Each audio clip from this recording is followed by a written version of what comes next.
안녕하십니까. 포스코 경영연구원 장원익입니다. 먼저 아시아 스틸 포럼에서 철강 원료 시장에 대한 제 견해를 발표할 수 있는 기회를 주신 스트랜스에 감사드립니다. 철강 원료라고 하면 철광석, 원료탄, 그리고 철 스크랩 등 세 가지를 의미하는데요. 오늘은 철광석 시장과 원료탄 시장에 대해서 말씀드리고자 합니다.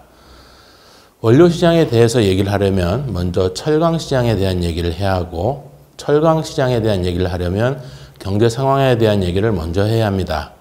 따라서 오늘 발표는 세계 경제 동향, 철강 산업 동향, 그리고 원료 시장 동향으로 구성을 하였습니다.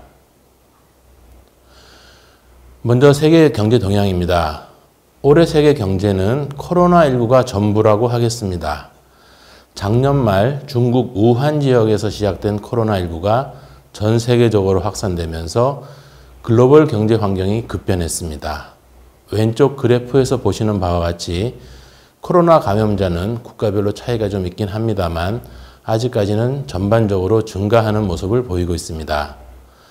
한중일 등 동북아시아 지역은 올해 초 대비하여 비교적 안정적인 모습을 나타내고 있으나 미국, 유럽 등에서는 여전히 많은 수의 신규 감염이 발생하고 있습니다. 이로 인해 국가 간 여행과 무역이 중단되거나 크게 감소하였습니다. 공장에서의 생산이 차질을 빚었으며 개인의 활동이 위축되면서 소비가 감소하였습니다. 생산과 소비가 줄어들면서 일자리도 줄어들었습니다. 앞으로 이러한 상황이 얼마나 더 심각해질지, 완화될지, 그리고 얼마나 오래 지속될지 모르는 상황에서 주요 국가들은 긴급 재정 투입, 금리 인하 등 대응 정책을 내놓고 있는데요. 오른쪽 그래프에는 코로나19로 인한 경제의 부정적인 파급 영향이 잘 나타나 있습니다.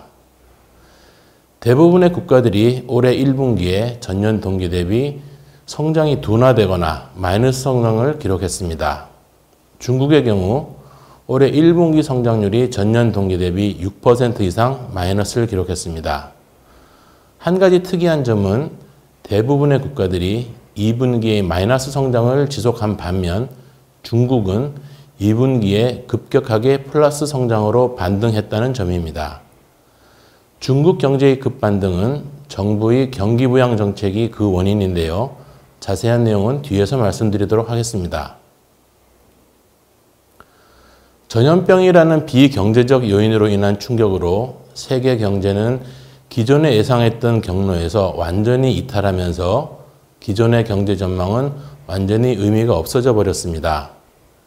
코로나19는 수요와 공급에 동시에 충격을 줬다는 점이 특징이라고 하겠습니다. 일반적으로 어느 한쪽에서 문제가 발생해서 그 충격이 다른 쪽으로 전이가 되는 게 일반적인데 이번 경우는 소비의 감소와 생산의 감소가 동시에 발생한 것입니다. 경제가 그리고 우리 생활이 어느 한순간 갑자기 정지된 듯한 상황이 발생한 것입니다. 경제 전망을 할 때 자주 사용되는 변수들에 더해서 전염병이라는 변수가 추가되어 재구성돼야 되는데 그 전염병이라는 변수가 다른 모든 변수들에게 일방적으로 영향을 미치고 그 영향력의 정도와 범위를 가늠하기 어렵다는 점이 문제입니다.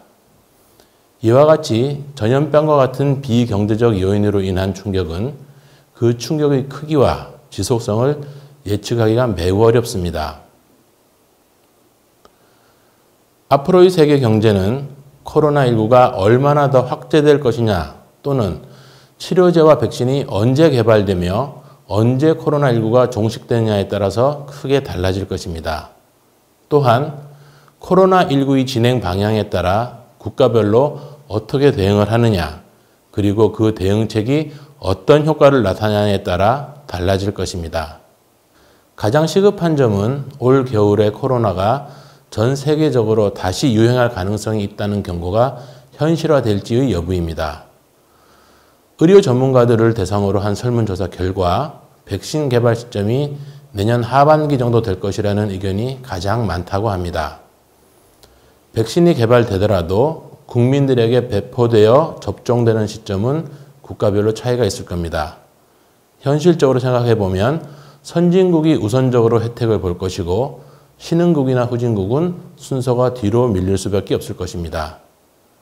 이러한 상황에서 올 겨울에 코로나가 대규모로 재확산된다면 오른쪽 그래프에서 IMF가 제시한 경제 전망은 또다시 큰 폭의 수정을 해야 할지도 모르겠습니다.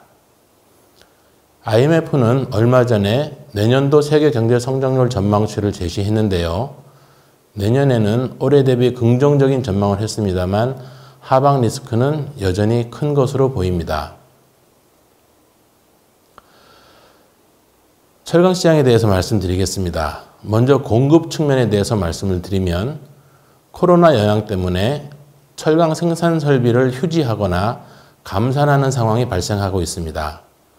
조업 인력이 코로나에 감염되어 생산 차질이 빚어지는 직접적인 영향도 있지만 자동차 생산, 선박 건조, 건설 투자 등 철강 수요 산업의 부진으로 인한 생산 감축과 같은 간접적인 영향도 있습니다.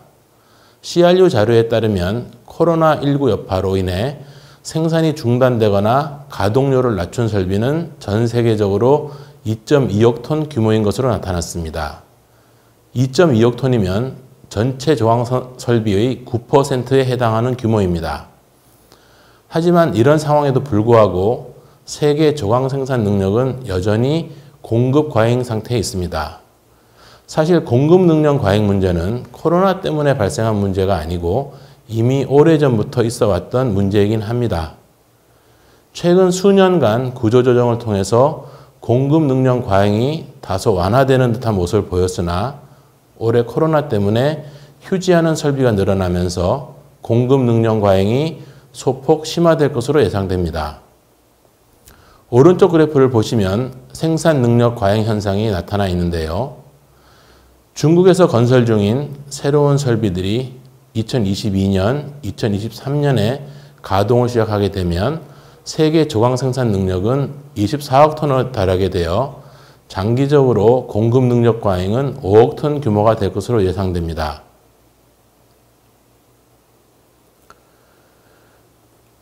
왼쪽 그래프를 보시면 올해 강제 수요는, 세계 강제 수요는 작년 대비 감소할 것으로 예상되고 있는 반면 올해 중국 강제 수요는 작년 대비 증가가 예상되고 있습니다. 다른 모든 국가들은 올해 강제 수요가 감소하는데 중국만 증가하는 것입니다. 다른 국가들이 코로나 영향으로 생산이 차질을 빚고 소비가 위축되는 상황에서 이러한 현상이 나타나게 되는 이유는 중국 정부가 엄청난 규모의 경기부양책을 쓰고 있기 때문입니다.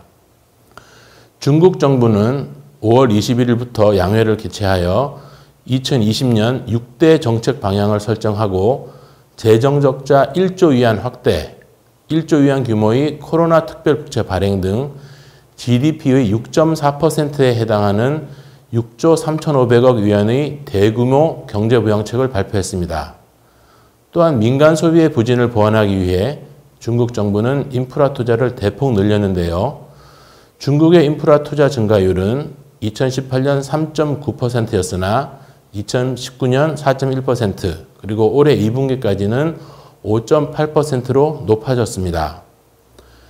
중국 경제 전문 매체 차이신과 영국 시장조사업체 IHS 마켓이 지난 9월 1일 발표한 바에 따르면 8월 중국 제조업 구매관리자 지수 PMI가 53.1로 집계됐습니다.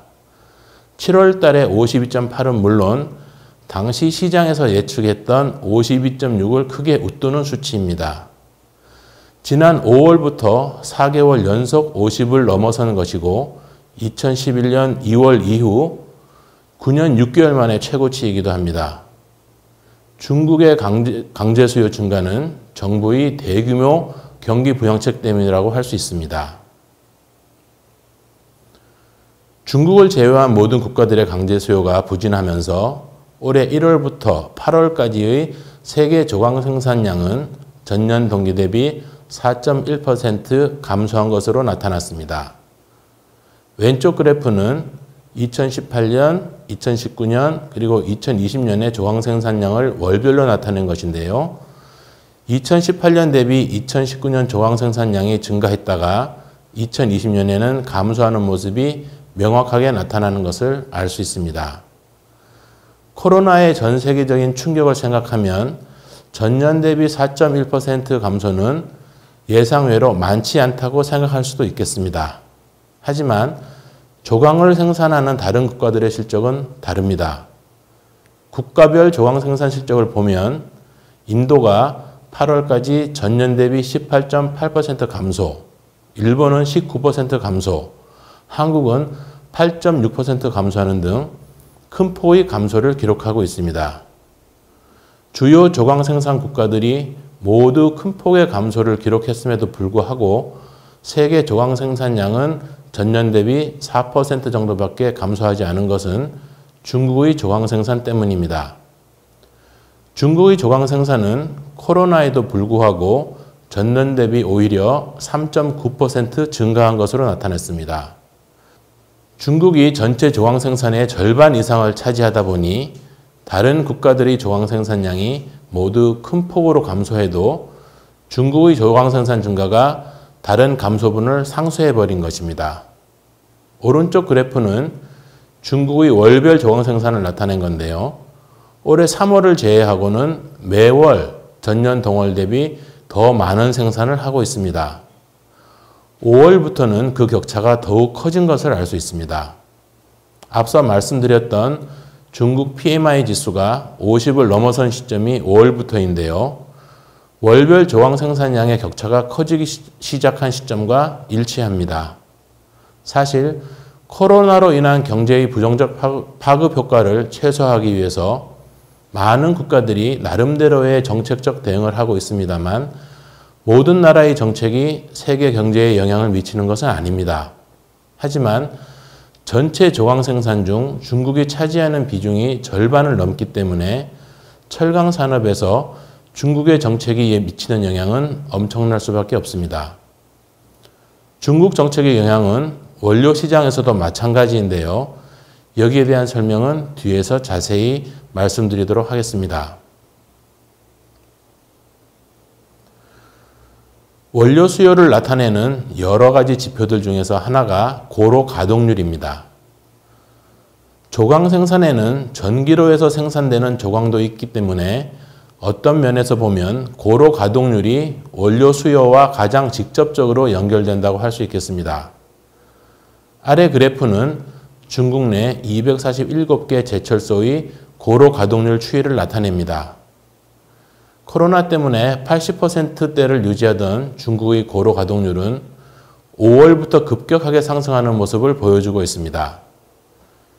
중국 정부가 경기 부양책을 발표하고 PMI 지수가 50을 넘어서기 시작한 5월부터 월별 조광 생산량이 전년 동월 대비 크게 증가하기 시작했다는 점에서 당연한 결과입니다. 정부가 경기를 부양하겠다고 하면 강제 수요가 증가하게 되고 강제 수요가 증가하게 되면 조광 생산이 늘어나게 됩니다. 조광 생산이 증가하게 되면 고로 가동률은 상승할 수밖에 없고 이로 인해 원료 수요가 증가하게 됩니다. 중국이 전체 조광 생산의 절반 이상을 차지하고 있기 때문에 중국에서의 원료 수요 증가는 전체 원료 수요의 증가를 견인하게 됩니다. 그 결과 최근 철광석 가격은 톤당 110불에서 120달러를 상회하고 있습니다. 10월 12일 기준으로 톤당 124달러를 기록했고 한때 130달러를 상회하면서 원료탄 가격보다 비싼 적도 있습니다. 제가 앞에서 철강 산업에서 중국의 정책이 미치는 영향이 엄청나다는 말을 하면서 중국 정책의 영향은 원료 시장에서도 마찬가지라고 말씀을 드렸는데요. 철광석 가격의 상승과 원료탄 가격의 약세 역시 중국 정부 정책이 그 원인이라고 할 수 있습니다. 철광석 가격이 상승한 이유는 이미 말씀을 드렸고요. 중국 정부의 경기 부양에 따른 강제 수요 증가와 이에 따른 철광석 수요 증가가 그 원인입니다. 그러나 그래프에서 보시는 바와 같이 원료탄 가격은 약세입니다. 중국 정부가 환경 규제 강화를 위해 석탄 수입량을 제한하고 있기 때문입니다. 하지만 환경 규제 강화라는 목적 말고 다른 목적도 있습니다. 바로 자국 석탄 산업의 보호입니다. 자국 석탄 산업을 보호하기 위해서 수입 석탄의 가격이 더 저렴함에도 불구하고 석탄 수입량을 제한하고 있고, 그 결과 석탄의 수입 수요가 감소하면서 석탄 가격이 약세를 보이고 있습니다. 철광석 수요가 증가하면 당연히 원료탄 수요도 같이 증가하게 됩니다. 따라서 두 재화의 가격은 비슷한 방향으로 움직이는 것이 논리상 맞습니다. 하지만 두 재화의 가격이 지금과 같이 디커플링 되는 것은 공급 구조의 차이 등과 같은 이유도 있겠지만 중국 정책이 또 하나의 중요한 이유라는 점은 분명해 보입니다. 가격을 상승시키는 요인은 수요 요인이 있고 공급 요인이 있습니다. 앞서 말씀드린 중국의 수요 증가는 수요 요인이며 발레의 테일링댐 붕괴로 인한 생산 차질은 공급 요인입니다. 2019년 초에 발생한 발레의 댐 붕괴로 즉각적인 생산 차질이 발생했을 뿐만 아니라 구조가 취약한 다른 댐들에 대한 보완이 끝나려면 수년의 시간이 소요될 것으로 예상됩니다. 원래 내년 8월까지 보완을 마치라는 행정명령이 있었으나 투자은행들은 그것보다 훨씬 오랜 기간이 소요될 것으로 예상하고 있으며 올해 코로나가 발생함에 따라 완성기간은 더욱 지연될 것으로 예상됩니다. 따라서 2023년경에야 2018년 생산 수준을 회복할 것으로 보이며, 이 기간 동안에는 공급 차질로 인한 가격 상승 압박이 지속될 것으로 보입니다. 특히 BHP, 리오틴토, 발레, FMG 등 철광석 메이저사들이 공급 과점 구조인 상황에서 발레의 생산 차질을 다른 메이저사들이 상쇄를 해줄 가능성은 낮아 보입니다.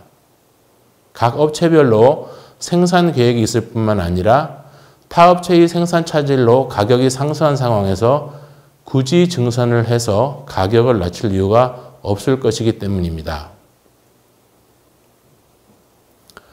여기서는 최근 철광석 가격이 다른 원자재 가격이나 철강 가격과 다르게 움직이고 있다는 점에 대해서 말씀드리고자 합니다.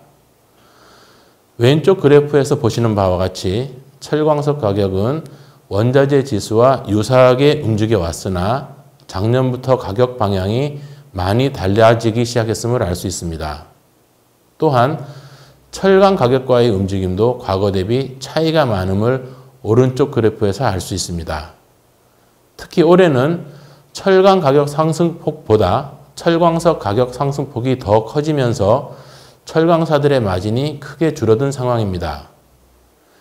이러한 현상이 나타난 원인은 여러 가지가 있을 수 있고 자세한 분석이 필요한 부분입니다. 하지만 철광석 시장과 철강 시장은 매우 밀접한 관계가 있다는 점을 생각한다면 두 재화의 가격 움직임이 차이가 많다는 것은 철광석 가격이 철강 시황을 반영하지 못하고 있거나 아니면 철강 가격이 철광석 시황을 반영하지 못하고 있다는 해석이 가능할 것입니다. 코로나와 같은 비경제적 요인에 더하여 밀접한 두 개의 시장이 서로 반영을 못하게 되면 시황에 대한 분석과 전망을 함에 있어서 불확실성이 증가한다는 의미입니다. 여기 4개의 그래프를 비교해 보면 시간이 지날수록 전망치와 실적치 간 차이가 점점 더 심해지는 것을 알 수 있습니다. 점점 더 앞을 내다보기 어려운 상황이 되어가고 있는 것 같습니다. 결론입니다.